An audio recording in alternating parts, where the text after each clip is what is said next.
So I'm here with Jamie Arbib, founder of Telesmarter and co-founder of RethinkX.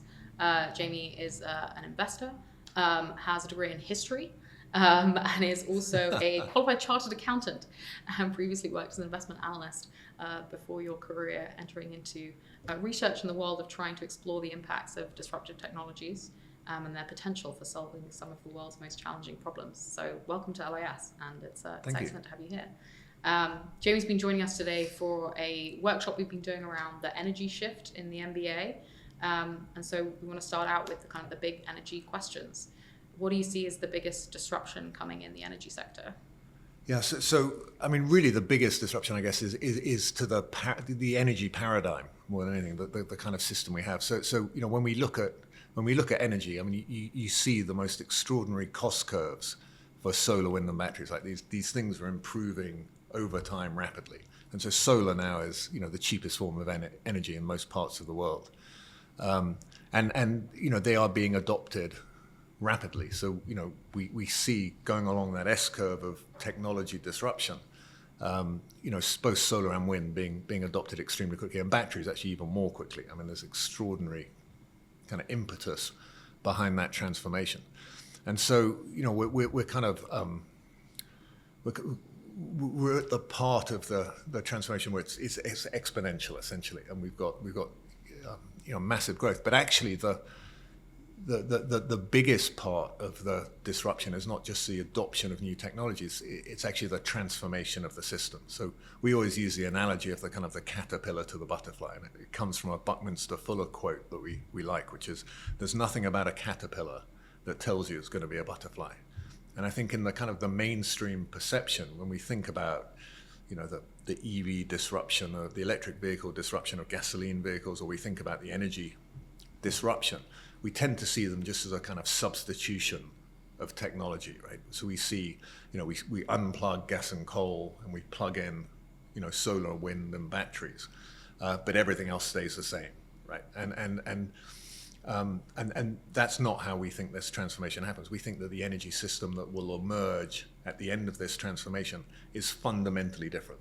It has different properties, different structures, different dynamics, just functions in an entirely different way, because these technologies are essentially, you know, functionally different or fundamentally different to the old technologies they're replacing. Right? They're not these sort of huge scale kind of centralized you know, generators that require a kind of national grid and all the kind of regulatory structures that surround that and so on. They're much more distributed, they're modular, they have no flow. So once you built them, there's no flow of materials. These things just produce energy come what may. And they allow a fundamentally different way of building your system. And I think the problem we have today, the reason we have these kind of extraordinary cost curves where solar has got 90% cheaper over the last decade, 80% cheaper, batteries have got 90% cheaper over the last decade. The reason we're seeing this extraordinary improvement in cost not reflected in consumer pricing. I mean, you know, over that period of time, consumer, you know, electric power prices have gone up, right? And that's because we're essentially shoehorning these very different technologies, what we call stellar technologies, into the old regulatory structure, into the old business model, the old market structure, the old infrastructure. And it's creating a host of problems. You know, we need sort of solutions to intermittency. We need to somehow move energy from summer to winter. You know, instead of transforming the system, what we're trying to do is keep the old system alive and use these new technologies. And it's adding cost. And so we don't get the benefits of the new system in terms of lower cost and in terms of more flexibility and actually more energy security, more resilience, and we get a host of new problems. And I think that's the biggest transformation that we need to understand is, you know, that this new system is a butterfly. It's fundamentally different. It is not a caterpillar with wings stuck on, which is essentially what we're building today. So what do you see as the opportunities for business leaders who want to grasp that kind of vision, who want to transform towards the butterfly or help in that kind of transformation? What can they be doing right now? What could they be working on? Yeah, so I mean, this is a system that can be built at relatively small scale, right? So because these technologies are distributed, you don't need to do it at national grid scale or country scale, federal government scale. This can be done at at a city or even a town scale, right? Or you could do it around, say, a data center, right? Build this kind of system. And I think it's really important to understand how fundamentally different that system is. So the way the energy system that we think will emerge, and the reason it will emerge is because it's the lowest cost, most competitive system that can be built, is a system where you essentially supersize generating capacity, right? So rather than doing what we're doing today and just swapping out gas and coal for solar and wind, on a one-for-one kind of substitution, you basically build a system where you size it for the darkest day of winter. So you build enough solar and wind, so even on the darkest days of winter, you've got enough energy. And then you just need a few hours of storage, or maybe 2 or 3 days of storage, rather than kind of weeks and weeks of storage capacity. And storage is the expensive part of the system. So that's the cheapest system you can build. That's the most effective system you can build. And when you build that system, as a byproduct of building that system, essentially, you get a superabundance of essentially free energy that we have no current use for every other day of the year, right? And it's that superabundance of energy that provides the opportunity, right? Because, what could we do with all that energy, right? Well, first of all, what we think will happen is that every existing user of energy will kind of self-organize around that paradigm. Industrial processes will adapt around a paradigm that essentially values kind of flexible demand uses and doesn't worry too much about efficiency in some ways, because this energy needs to be used, right? I mean, waste is essentially not using all the energy that's going to be produced anyway. And so, if you're in a business, any kind of business actually, and you don't understand that new paradigm, then you're going to be outcompeted by those people who do, because existing industries will get transformed, right? But more importantly, actually, is what are all the new use cases and applications that come with a transformed system? What else can we do to use that energy? Well, we cryptocurrency mine, right? We could make, diamonds. We could desalinate water. We could do vertical farming, kind of industries that today don't make much sense. When we have a superabundant kind of energy system, make perfect sense. And I think that's a challenge. I mean, we've seen it before, right? With the disruption of with the internet, essentially, which was a communications disruption. We suddenly went from kind of high cost centralized communications channels to essentially a distributed system, super abundant, basically free communications. And it obviously disrupted industries that relied directly on communication. I had communications at the heart, but actually it created a host of opportunities for all kinds of use cases and applications that were built on top of the internet. And we think it will be the same with energy. It's what are the use cases and applications that can be built on top of this new energy system that are going to really create the value. So it kind of becomes a race for the top, both for businesses and for regions, because if you don't build this system, someone else will, and you'll get left behind, and you'll have to catch up. So as you describe, it's a massive kind of system transformation, and something we know about system transformations is, they take a long time to emerge. There's technology becomes available, but actually for all the pieces to come together and for them to, the infrastructure to be in place, can take a long time, and then it can suddenly kind of happen all at once. Yes. But it tends to exist. The future is here already, it's just not evenly distributed. Yeah. So where do you look to start to see the first parts of this sort of future system emerge? Where do you think it will come first?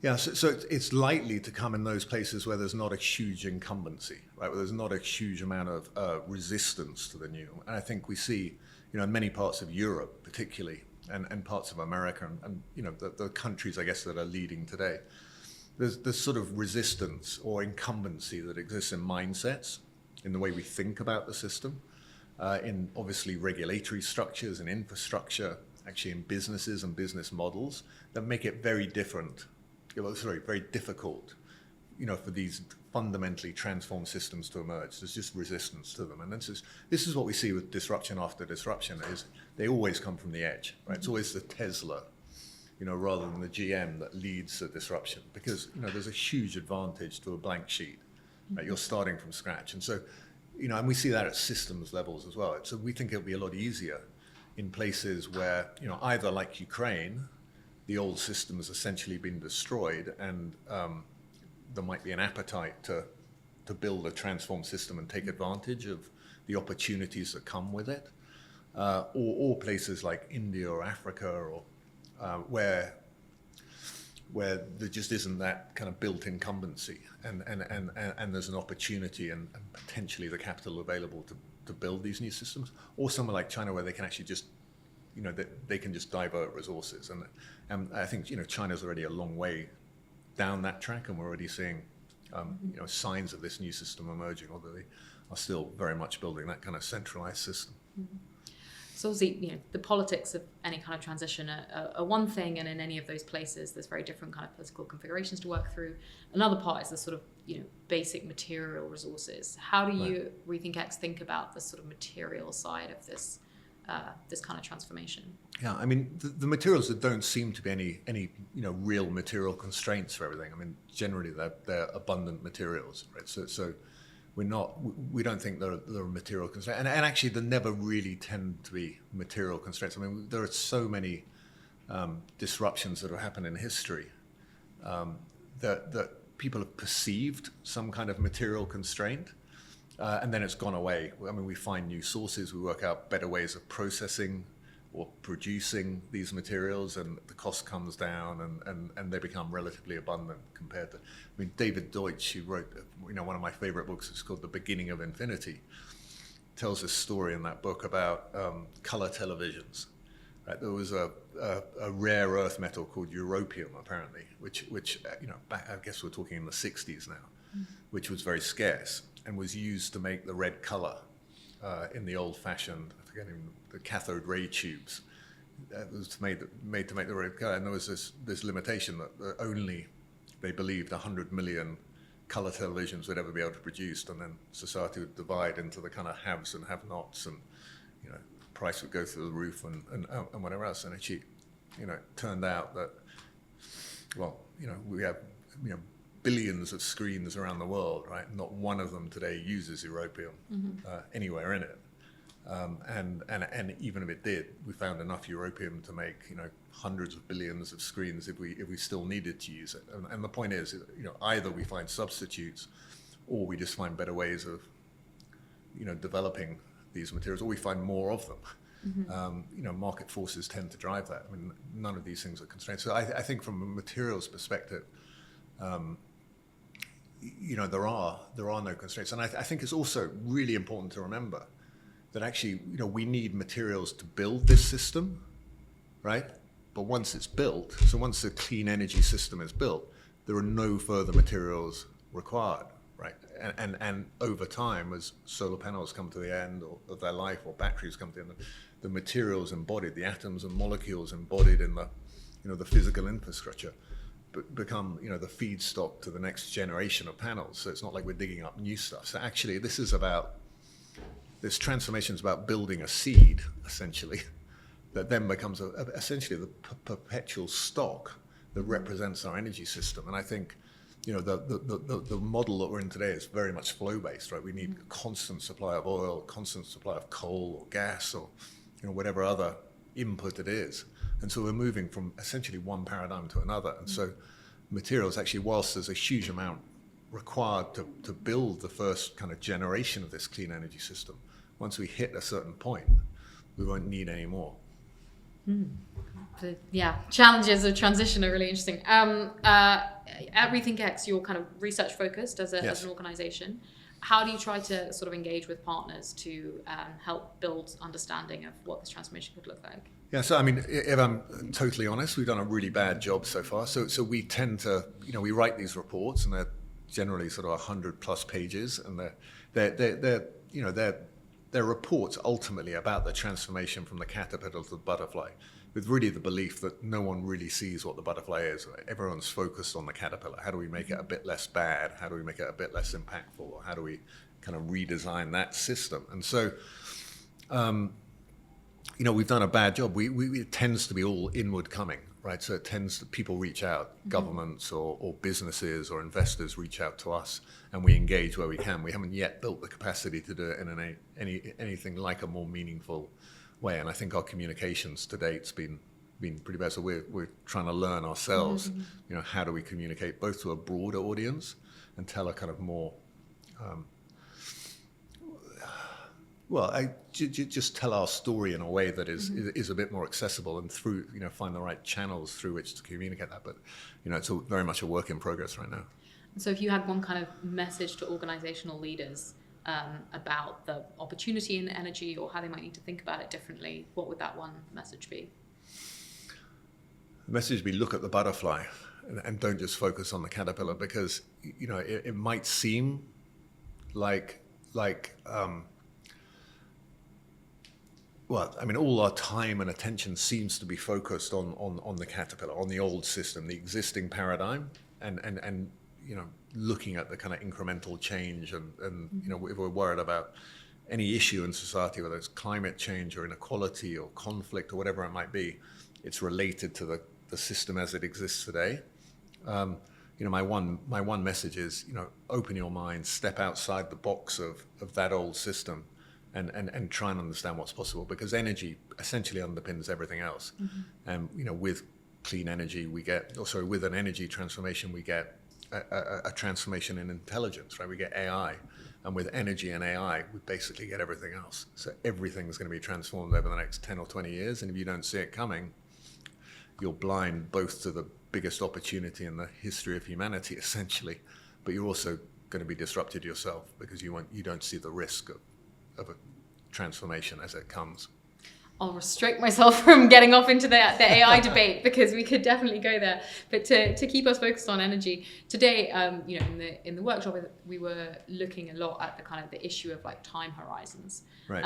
And how do you work with people who, on the one hand, are very much have to have their feet in the day to day. People in the LIS MBA are kind of in work and thinking about their immediate concerns there, as well as on the potential of this longer term future.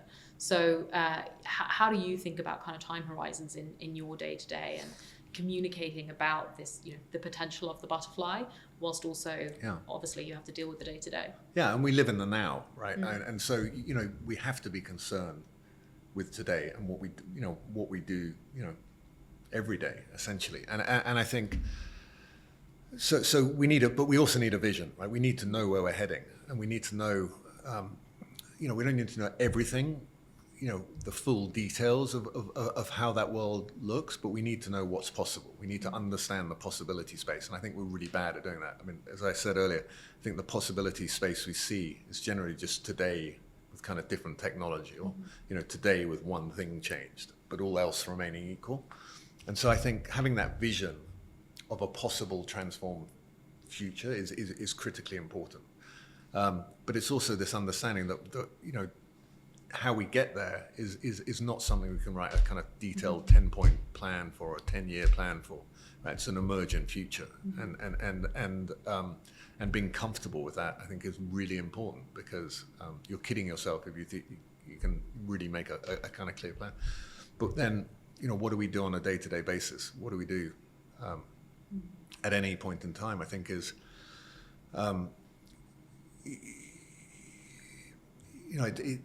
there's a lot of the kind of incremental change that I sometimes sound dismissive talking about, which is important, right? We do need to make sure that our systems are as efficient as they possibly can be, that they don't cause the kind of issues that they currently are causing. And whilst we might argue that an incrementally improved version of today's system is not the solution, it's important to keep focusing in the short term, because that's all we have. But it's also important that at least some people and some part of society is focused on these transformed systems, and I think it's critical. So you do have to operate at two different timelines, right? Which is what are you doing today and tomorrow is equally important, but you can't do it without a vision of the North Star, where are we heading. So if in the old kind of split screen, you're on the side of the disruptive innovation, let's keep our eyes on the potential of the butterfly, what are the kind of experiences that you would love to see LIS MBA participants go through to help them really grasp the potential of that butterfly? it's difficult because the model is not there, right? So there's nothing to kind of hold on to because this is a fundamentally different world and a fundamentally different system. So some kind of visualization and just brainstorming or hackathons or something is super important to get inside that kind of possibility space. And we understand enough about, some of the properties of that system that you can begin to imagine. But the other thing actually is history, right? Because we have seen transformations happen time and time again. And, there was an expectation. We have these wonderful kind of old patents from kind of the late 1800s, which are basically, patents for early cars, which actually had a kind of horse's head on the front of the carriage, right? Because people believed that, essentially a car was just a faster horse, essentially, and they wanted people it to kind of look and people to be comfortable with the kind of look and feel of it. But that's kind of the, I would say, is that sorry, I completely lost my train of thought. Well, maybe if we so history. And so history. That was it. History. Yeah. But I'd love to hear a bit more because I know at RethinkX you've run a number of hackathons to Yeah. sort of get people thinking, as you say, the possibility space, understanding more of that. Can you say a little bit about why you see the hackathon model as something really generative here? Yeah. So it's not something actually we've run ourselves. We've actually had some supporters of ours run them, not necessarily on our behalf, in collaboration with us, with certain other organizations. But it seems to be a model that works well because it allows you to kind of, transport yourself and imagine this fundamentally different place that as yet doesn't exist, right? It's like, if you kind of looking at a caterpillar with you've never seen a butterfly before, you'd have no way of really understanding, what might be coming, and no way of kind of extrapolating the caterpillar into the butterfly. So finding ways in which you can place yourself in that space and thinking about, what might the use of, if we had sort of super abundant free energy but only available part of the year, might we use that for? What might that transform? Really useful exercises, and the kind of exercises we're not doing anywhere right now, right? Because that paradigm doesn't really exist anymore. And particularly not in terms of kind of thinking from multiple parts of a system at once. I think that kind of hackathon model where you can have different kinds of people who work in different sorts of positions, different kinds of organizations, generating ideas collectively. We do see the power of that when we run some of the things here. Yeah, I think that's right. And it's also trying to understand the kind of the cascade of change that comes from, so the energy system changes, but what else changes, and to keep asking, well, what does that mean for X, Y, Z? Because I think we're going to say, again, coming back to history, but if you look at the kind of that same disruption that, as the car replaced the horse, right? It wasn't just a transportation disruption, right? It didn't just disrupt transportation. It created a host of, right? It actually changes the structure of our cities. It changes where we build our hospitals and our schools, where we build our workspaces and factories, where our homes are. It changed geopolitics. It changed, it changed everything. It created huge amounts of jobs and so on and so forth. So I think that, keep asking those questions of, well, if this changes, what else changes, and keep expanding the field of view is super important. And I think you can do that through those kinds of events. And it's only, it's the only way when you let your imagination run wild, really, that you can begin to fully comprehend, the scale of these transformations. And that's absolutely something that we hope, the LIS MBA is something where we can look at these shifts side by side and as they're interdependent. So, right. Energy is one thing. Intelligence, we've already mentioned. What does this then mean for trust? What does this then mean for longevity and how we think about the time span and how things endure? What do you see as the potential for something like the LIS MBA, for a very different kind of MBA based around this sort of more systems-led thinking? Well, this kind of thinking is really isolated, and we know that because we try and hire people for our organization. We have a tiny research team. And, we'd love to have everyone in one room somewhere, but people who can think properly in systems just don't exist in many parts of the world. So we found that this incredible research team who was scattered across the globe, essentially. And so, there's huge opportunity, I think, for people who can really understand systems clearly and intuitively at some level. There's a lot of theoretical kind of systems discussions that go on, but actually, in terms of the actual application of systems thinking to real life, I think that's a challenge because it doesn't really exist in business today, and it doesn't really exist in industry or finance. And I think we're at a point in time. I mean, look, it's the truth of systems that we go from kind of long periods of stability, through these rapid shifts, right? That's the nature of systems.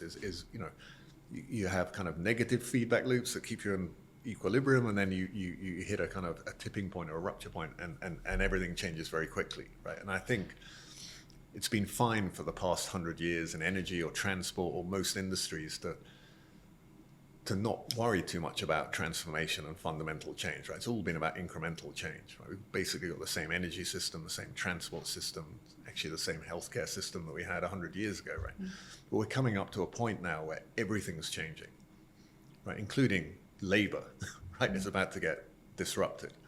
And if you don't understand how to think in systems, you have no hope of either understanding what's happening today or what might be coming tomorrow. And I think it's a critical skill that needs to be developed, for anyone, anywhere. And if you don't have that, you're a dinosaur waiting for the meteor to strike.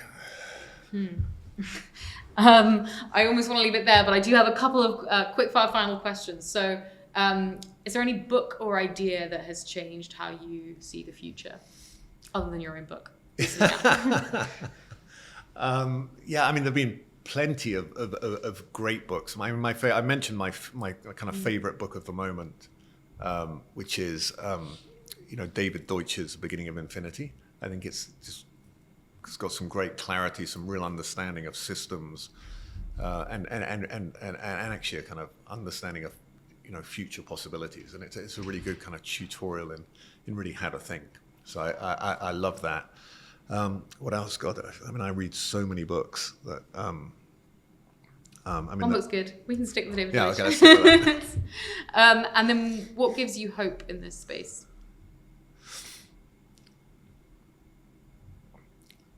I mean, the human capacity to adapt and the human capacity to create knowledge, right? I mean, technology is literally, knowledge applied, and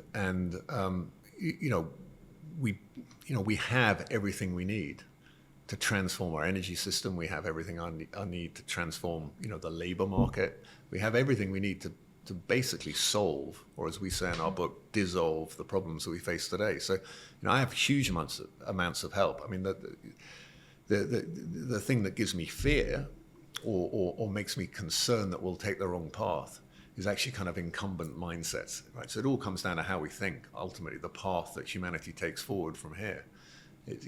Both paths are open, this kind of dystopian path where, everything goes wrong, climate change hits, maybe the world's labor ends up owned by Silicon Valley, whatever dystopia your particular flavor is. They're all possible. But also this other world, actually, where we get the extraordinary, we capitalize on the extraordinary possibilities that come with, artificial intelligence, energy system transformation, and so on, to not just deal with our problems, but actually transform humanity and create a host of incredible new possibilities. So I'm extraordinarily optimistic, but ultimately, it all comes down to how we see the world, right? And understanding systems is absolutely critical to that. Jamie, thank you for the conversation today. My pleasure.